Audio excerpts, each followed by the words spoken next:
According to Integrated Pest Management IPM principles, what should be observed before any pest control action should be taken? A. Pest control should only be initiated upon the first sighting of a pest. B. Pest control should be initiated once action thresholds are met. C. A full season should pass before pest control actions are taken in order to analyze severity. D. Pest control methods should be practiced constantly in case a pest appears.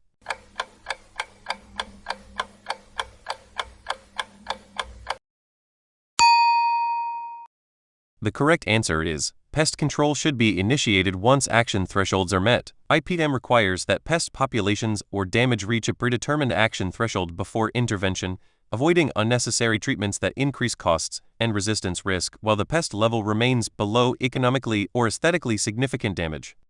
What type of treatment should an arborist aim to employ when implementing a plant health care management plan? A. Chemical. B. Mechanical. C. Variable. D. Cultural.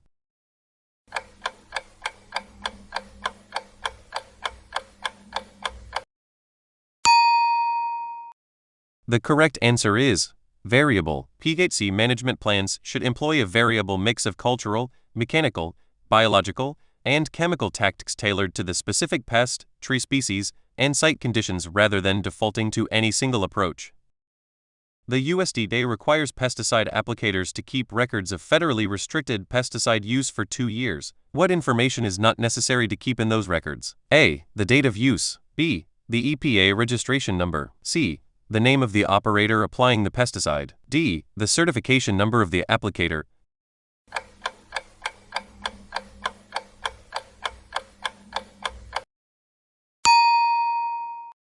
The correct answer is the name of the operator applying the pesticide. Federal restricted use pesticide records must include the date of use, EPA registration number, certified applicator's certification number, amount applied, and location. The individual operator's name is not a federal record-keeping requirement, though state rules may differ.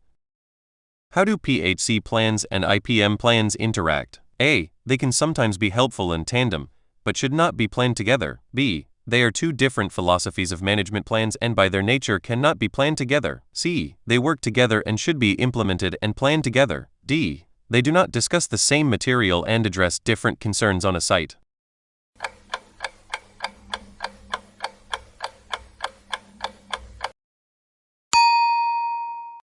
The correct answer is, they work together and should be implemented and planned together. IPM is the pest management component nested within the broader PHC framework. An effective PHC plan integrates IPM strategies for pest and disease management alongside cultural practices, site improvements, and monitoring into a single, coordinated management approach. Which of the following is an example of an abiotic disorder that might affect a tree? A. White rot. B. Sunscald. C. Emerald ash borer. D. Oak wilt.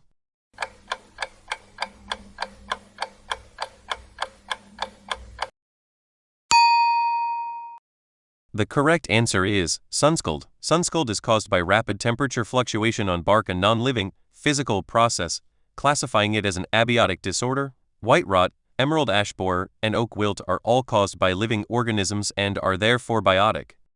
Which bacterial disease is likely to be present in a pear tree with weeping cankers on its trunk, crispy leaves, and infected and dead spurs? A. Fire blight. B. Diplodia tip blight. C. Nectaria canker. D. White rot.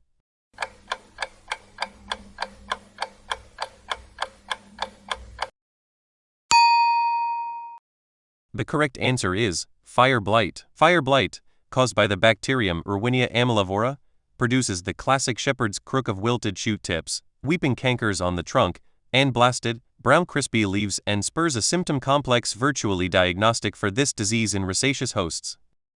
What is the most lethal hazard that results from mechanical wounding of the trunk and branches? A. Risk of girdling. B. Compounding factors. C. Loss of foliage and photosynthetic capability. D. Damage to lenticels.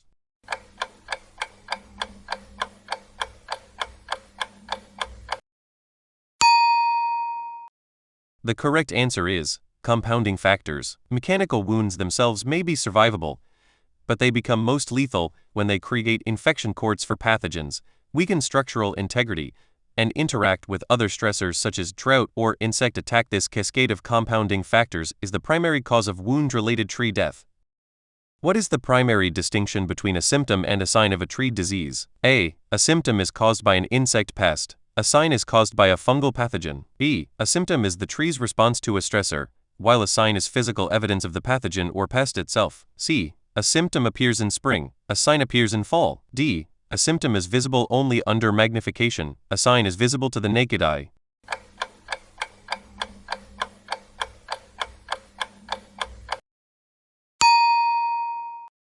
The correct answer is, a symptom is the tree's response to a stressor, while a sign is physical evidence of the pathogen or pest itself. Symptoms reflect the tree's physiological responses, for example wilting, chloroses, dieback, and can be caused by many different agents, while signs are direct physical evidence of the causal organism itself, for example fungal fruiting bodies, mycelial fans, frass, making them far more diagnostic. Which of the following would be classified as a sign rather than a symptom? A. Chlorotic foliage. B. Premature leaf drop. C. Fungal fruiting bodies on bark. D. Wilting of shoot tips.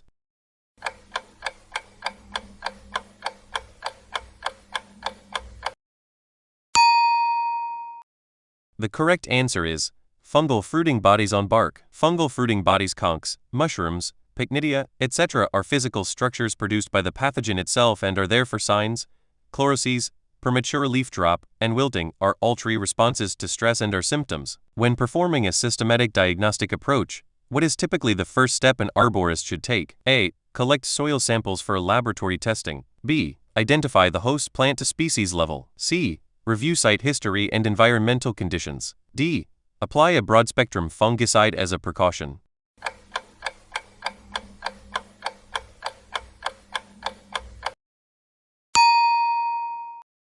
The correct answer is review site history and environmental conditions. Reviewing site history and environmental conditions first establishes the context for all subsequent diagnostic steps. Past construction, grade changes, drought, flooding, chemical applications, or maintenance history often explain the cause before any samples are collected. Intervanal chloroses on young leaves that resolves with chelated iron applications most likely indicates which condition? A. Nitrogen deficiency. B. Iron deficiency. C. Manganese toxicity. D. Potassium deficiency.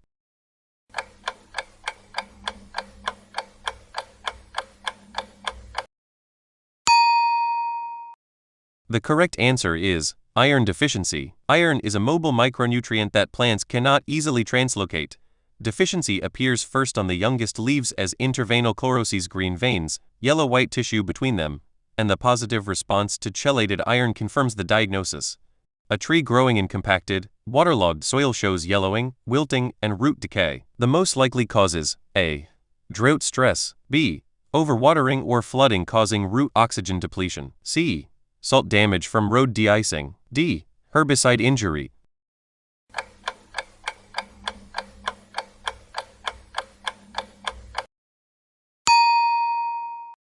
The correct answer is overwatering or flooding causing root oxygen depletion. In waterlogged, compacted soil, oxygen is displaced from the pore spaces. Without oxygen, roots cannot respire and begin to die, producing the paradoxical symptom combination of wilting and yellowing water stress in soil that is visibly wet. Frost cracks most commonly form on tree trunks during A. Hot summer afternoons on the south or southwest side. B. Cold winter nights on the south or southwest side when sun heats bark during day and temperatures plunge at night. C. Prolonged spring rains on the north side. D. Summer drought on the east side.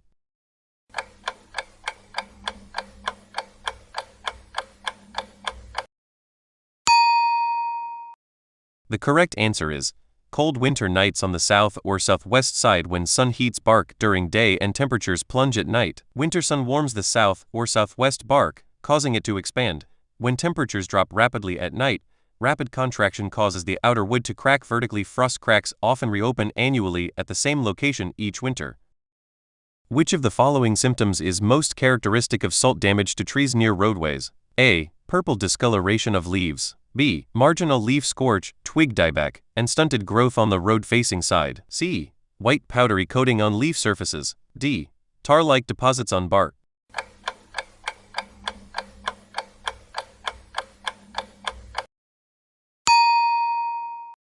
The correct answer is Marginal leaf scorch, twig dieback, and stunted growth on the road-facing side. De-icing salt damage is directional spray salt deposits preferentially on the road-facing side of the tree, producing asymmetric marginal scorch, twig dieback, and growth reduction. This directional pattern distinguishes salt damage from drought stress, which affects the canopy more uniformly. Oak wilt is caused by which pathogen? A. Brachyella phagicerum, previously Ceratocystis phagicerum. B. Ophiostoma novowolmi. C. Erwinia amylivora. D. Phytophthora cinnamomi.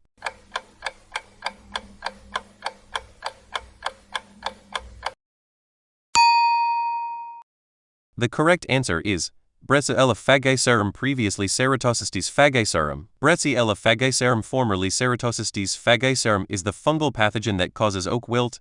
It invades the xylem, triggering a fatal vascular wilt syndrome. Ophiostoma novowolmi causes Dutch elm disease, and Erwinia amylivora causes fire blight.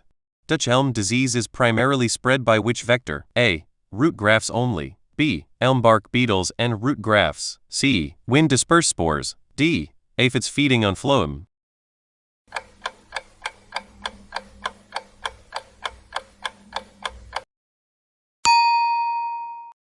The correct answer is elm bark beetles and root grafts. Dutch elm disease Ophiostoma novowolmi is vectored by native and European elm bark beetles Hylargoponus rufipes and Scoletus multistriatus that carry spores on their bodies and introduce them to fresh-feeding wounds. Root grafts between adjacent elms allow overland spread without insect involvement. The shepherd's crook wilting of new shoot tips is a classic early symptom of which disease? A. Verticillium wilt. B. Anthracnose. C. Fire blight. D. Apple scab.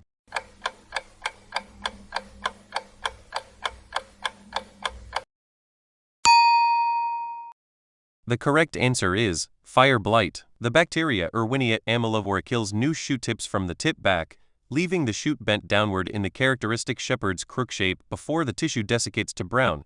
This symptom on rosaceous hosts in spring is virtually pathognomonic for fire blight. Apple scab is caused by which pathogen? A. Venturiea inequalis. B. Gymnospermgium juniperi virginini. C. Diplocarpon rossi. D. Botrytis cinerea.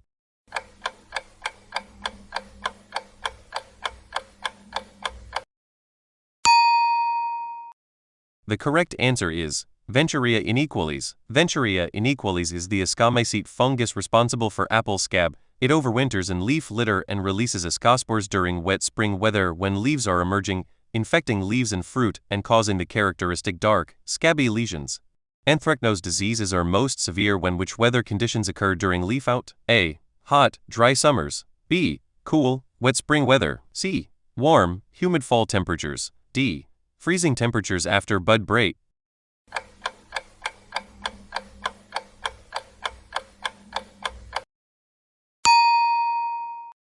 The correct answer is cool, wet spring weather. Anthracnose fungi require free moisture for spore germination and infection.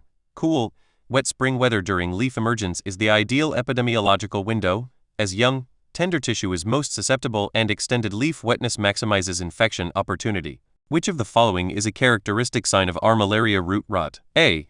Orange, jelly-like galls on cedar branches. B. White mycelial fans under the bark at the root crown. C. Black, sooty coating on leaf surfaces. D. Sunken, target-shaped cankers on the trunk.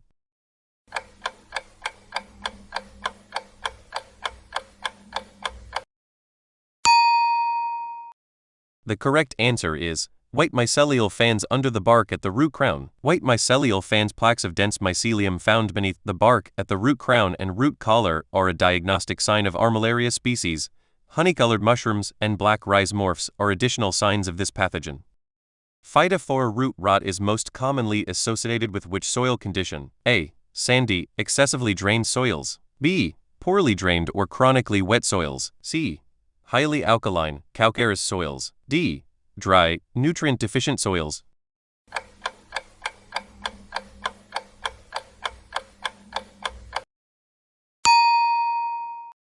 The correct answer is poorly drained or chronically wet soils. Phytophthora species are Umacetes water molds that require free water in the soil to produce motile zoospores that infect roots. They thrive in poorly drained or chronically waterlogged soils where zoospore dispersal is maximized. Verticillium wilt causes vascular discoloration that appears as which color when the sapwood is examined in cross-section? A. White or cream-colored streaks. B. Olive green to brown streaks. C. Red or pink streaks. D. Black, charred-looking tissue.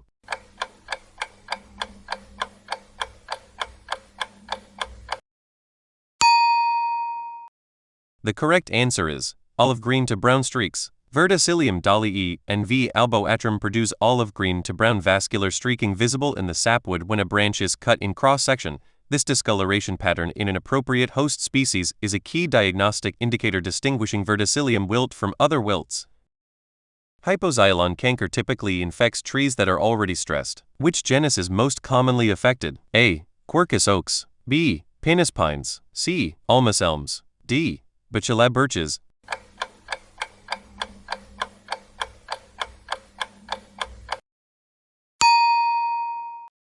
The correct answer is Quercus oaks. Hypoxylon atropunctatum and related species are opportunistic pathogens that commonly infect oaks under stress from drought, construction damage, or other factors. The fungus produces distinctive gray to black stromatic crusts on the bark as it colonizes and kills branches. Cytosporic canker is a common disease of stressed conifers. Which genus is most susceptible? A. Picea spruce. B. Abies fir. C. Fuchsia arborvitae. D. Tsuga hemlock.